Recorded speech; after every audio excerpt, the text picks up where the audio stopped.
दोस्तों नमस्कार।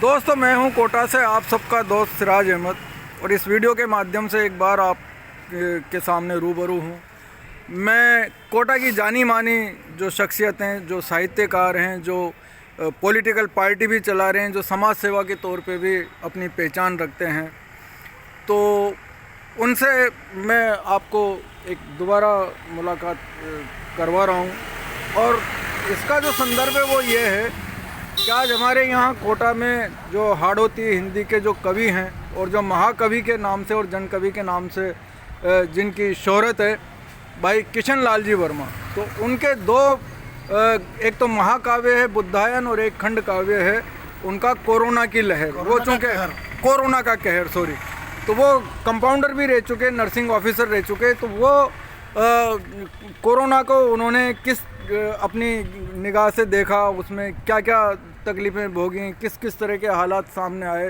किन लोगों को खोया, कितने अपने परिजनों को, अपने आत्मीय लोगों को खोया, तो वो सब दुख।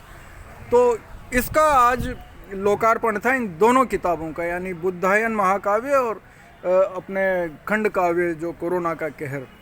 तो वहाँ पे भाई महेंद्र जी आए हुए थे, मैं भी पहुँचा वहाँ पे, और इन्हों को भी बोलने का मौका मिला था उसमें कोरोना का कहर पे, और बुद्धायन पे भी इन्होंने अपनी बात रखी। वो तो आप वीडियो में देखेंगे, मैं वीडियो चलाऊंगा। बहरहाल इन्होंने एक बात कही कि इतिहास अपने आप को दोहराता है, और बुद्धायन को लेके जो बुद्ध जो धम्म जो आजकल जिसका काफ़ी उभार है, तो इन्होंने एक बात कही कि काफ़ी समय पहले, यानी हर्षवर्धन के बाद ही एक तरह से हम इतिहास में पढ़ते हुए आ रहे हैं कि पतन हुआ और फिर वो किस तरह से वो यहाँ से ख़त्म हुआ, दूसरी जगह फैला। तो मैं महेंद्र जी से जानना चाहता हूँ कि उसका कारण क्या था, वो क्यों यहाँ से ख़त्म हुआ, फिर उसकी वापसी की क्या संभावनाएं बनी, किस तरह से वो वापस आने का उसका जो एक सिलसिला है वो शुरू हुआ। तो भाई महेंद्र जी, इतिहास के संदर्भ में कि इतिहास अपने आप को दोहराता है, इन्होंने कहा, और फिर वापस जो बुद्ध जो यहाँ से जो बुद्ध धम्म जो ख़त्म हो गया था एक तरह से, वो वापस उसकी एक तरह से शुरुआत के लो, या अब तो काफ़ी कुछ उसमें प्रगति हुई है। तो मैं भाई महेंद्र जी से जानना चाहूँगा कि वो आप थोड़ा सा हमें समझाएं। जी देखिए, आज का दिन बहुत एक मैं कहूँगा कि एक साहित्यिक जो दुनिया है कोटा की, हमारे हाड़ौती अंचल की, उसमें एक महत्वपूर्ण दिन है। और अगर हम इसको कहें कि एक टर्निंग पॉइंट है, एक मोड़ है साहित्य की दुनिया में, तो कोई अतिशयोक्ति नहीं होगी।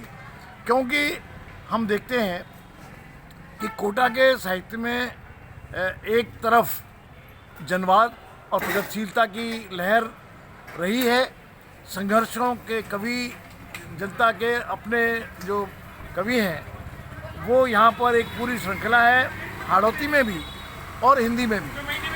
दूसरी ओर यहाँ पर कुछ लोग वर्तमान जो दौर है अंधविश्वासों का, वर्तमान जो दौर है पुराने जो समाज की जो कहना चाहिए कि बुराइयां हैं, जिस तरह से भारत का विभाजन हुआ या इससे पहले जिस तरह से दंगे हुए देश में, कुछ लोग उसके भी भक्त हैं, कुछ लोग उसको भी लाना चाहते हैं। जो आपने जो कहा कि भी इतिहास लौटता है, तो मेरा कहना ये है कि इतिहास में कई धाराएं बहती हैं। जी। और उन धाराओं में भी द्वंद्व रहता है। अच्छा। और उन धाराओं के द्वंद्व में कभी कोई धारा बलवती रही है और कभी दूसरी रही है। तो हमारे देश में जो श्रमण संस्कृति है, जो बौद्ध धर्म है, महावीर जी का जैन धर्म है, और उसके बाद उसी की श्रृंखला में कबीर आते हैं, अम्बेडकर आते हैं, फुले आते हैं, तो एक श्रमण संस्कृति इसको बोलते हैं। और एक सनातन संस्कृति है जिसका आज हम देख रहे हैं कि कुंभ में जिस तरह से लोग पूरी तरह से धर्मांध होकर जा रहे हैं, मर रहे हैं, लेकिन फिर भी उस जो लोक की जो पुरानी वो है परंपरा है, उस लोक परंपरा को अपना जान देकर भी और अपना सब कुछ लुटाकर भी वो देख रहे हैं। तो यहाँ जो आज वाचन हुआ, जो बात हुई उनकी, हमारे अंचल के एक बहुत ही महत्वपूर्ण कवि हैं किशन लाल वर्मा। किशन लाल वर्मा ने अतीत में भी झलकारी बाई जैसा वो काव्य लिखा जो महारानी लक्ष्मीबाई की जो कमांडर थी, दलित थी, और उसी तरह से उन्होंने नेमीचंद से शुरुआत की, जो एक पात्र है, जो दलित पात्र है, वो किस तरह से प्रश्न करता है कि समाज में क्या हो रहा है और यहाँ लोग दबे पिछड़े क्यों हैं, और ये जो दबा हुआ पिछलापन ये कैसे दूर होता है, ये सवाल इन्होंने नेमीचंद के माध्यम से उठाए थे। तो आज उन्होंने जो बुद्ध तक पहुँचे वो नेमीचंद से, वो उनकी एक यात्रा है, और उस यात्रा में बुद्ध पर का लौटना केवल किशनलाल वर्मा के काव्य के रूप में नहीं है, बल्कि जो बुद्ध हैं वो भारत की धरती से उनका जो साहित्य था वो जो है नष्ट कर दिया गया। उनके जो तक्षशिला जैसे बड़े बड़े उनको जला दिया गया। जो विश्व के बड़े जो है यूनिवर्सिटी थे, विश्वविद्यालय थे, उन विश्वविद्यालयों को एक साजिशाना ढंग से जो है एक राजा हुआ, उस राजा ने, मुझे नाम याद नहीं आ रहा, पुष्यमित्र शुंग, हाँ पुष्यमित्र शुंग, उसने एक अभियान चलाकर कि जो 5 बौद्धों की खोपड़ियाँ लाकर हमें देगा उसको पुरस्कृत किया जाएगा। तो एक बाकायदा नष्ट किया गया भारत में बुद्ध धर्म को, लेकिन चूंकि उस बुद्ध धर्म में एक पूरी दुनिया के लिए संदेश थे, जीवन कैसे जिया जाए उसका मार्ग बताया था, तो उसको चीन में, जापान में, उत्तर कोरिया में, वियतनाम में और तमाम इंडो चाइना के देशों ने उस बौद्ध धर्म को अपनाया। तो हम देख रहे हैं कि वहाँ पर जो बौद्ध धर्म की शिक्षाओं ने बहुत असर छोड़ा है। जी, वहाँ पर वहाँ का समाज बहुत प्रगति की ओर गया है, और हम बुद्ध को जब हमने नष्ट किया, बुद्ध की शिक्षाओं को नष्ट किया, बुद्ध के बौद्ध विहारों को आग लगाई, जलाया, नष्ट किया। और आपको मैं बताना चाहता हूँ कि मैं मथुरा का रहने वाला हूँ, तो मथुरा में करीब 200 किलोमीटर के दायरे में जब खुदाई पुरातत्वविद्ता करते हैं या कभी खुदाई होती है, तो वहाँ पर बुद्ध की मूर्तियाँ ही निकलती हैं, खंडित मूर्तियाँ निकलती हैं, साबुत मूर्तियाँ निकलती हैं, और वो दुनिया का सबसे बड़ा मथुरा में एक संग्रहालय है, उसमें बुद्ध की बड़ी विशालकाय मूर्तियाँ हैं। तो ये करता है कि मथुरा में या पूरे देश में एक बौद्ध काल रहा, बौद्ध की जो धारा थी वो बलवती थी, लेकिन अब चूंकि इतिहास की आपने बात करी, इतिहास दोहराता है, तो जो बुरा इतिहास भी दोहराया जा रहा है भारत में, जन विरोधी भी, लेकिन चल पक्षधर साहित्य भी, जन पक्षधर विचार भी पनप रहे हैं, और जो दलित हैं, शोषित हैं, पीड़ित हैं, जो संघर्षशील लोग हैं, वापस उनकी संस्कृति, उनका विचार बौद्ध धर्म के रूप में, बौद्ध दर्शन के रूप में, बुद्ध के विचारों के रूप में। मैं बताना चाहता हूँ कि राहुल सांकृत्यायन जो एक सनातनी थे, वहाँ से वो आर्य समाजी हुए, आर्य समाजी होने के बाद वो बौद्ध हुए, और बौद्ध से वो मार्क्सवादी हुए। तो लेकिन जो उनकी यात्रा है, और नागार्जुन कवि हमारे थे, उनका बौद्ध धर्म ने ही नाम लिखा, बौद्ध धर्म अपना नाम देता था कि पुरानी पहचान मिटा देंगे। तो आपके बहुत तमाम जो है राहुल सांकृत्यायन जैसे महापंडित, बड़े महान लेखक, नागार्जुन जैसे महान लेखक हमारे दौर में, पिछले दौर में बौद्ध दर्शन ने दिए हैं, और फिर ये बौद्ध संस्कृति लौट रही है भारत में। तो मैं समझ रहा हूँ कि फिर नए ढंग का द्वंद्व बन रहा है देश में।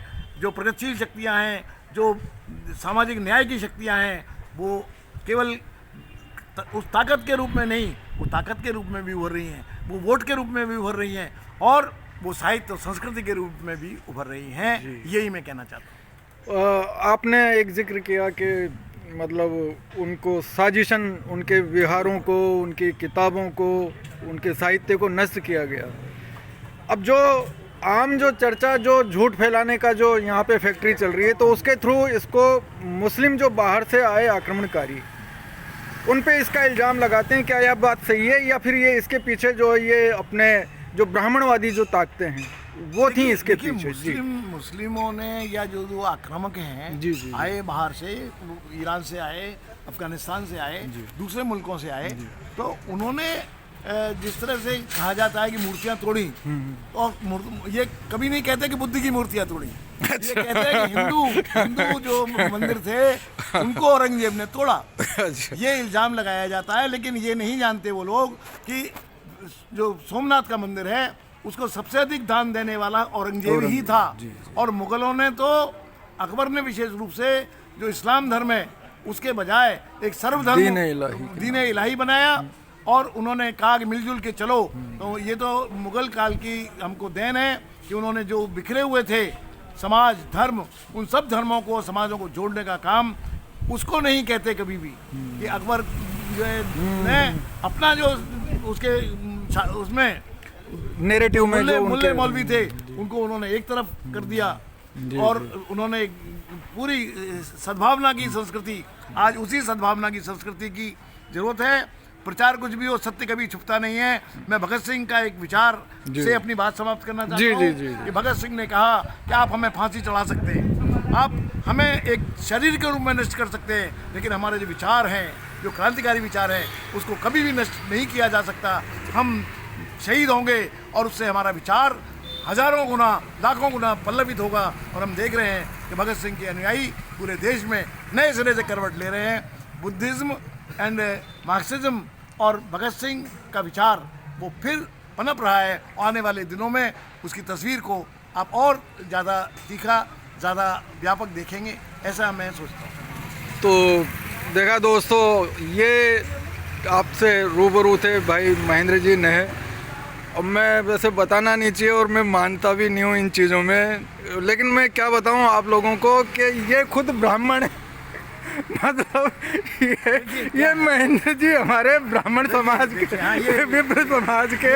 और ये देखिए, ये मतलब ये किसी भी आदमी की एक महानता को दर्शाता है। मैं इसलिए मैंने बताया कि ये इनकी महानता है कि मतलब ये क्या है कि जन्म से मैं ब्राह्मण हूँ जी, और ऐसा नहीं है कि ब्राह्मणों ने अपना एक दौर में कोई भूमिका न निभाई हो। जी जी जी, वैदिक युग में ब्राह्मणों ने शिक्षित किया लोगों को, और भूखे रहे, भिक्षा मांग के जिए।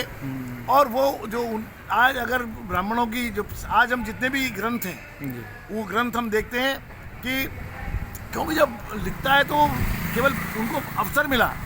ब्राह्मण इसलिए हम बड़े हुए क्योंकि उनको लिखने पढ़ने का, अध्ययन करने का समय मिला।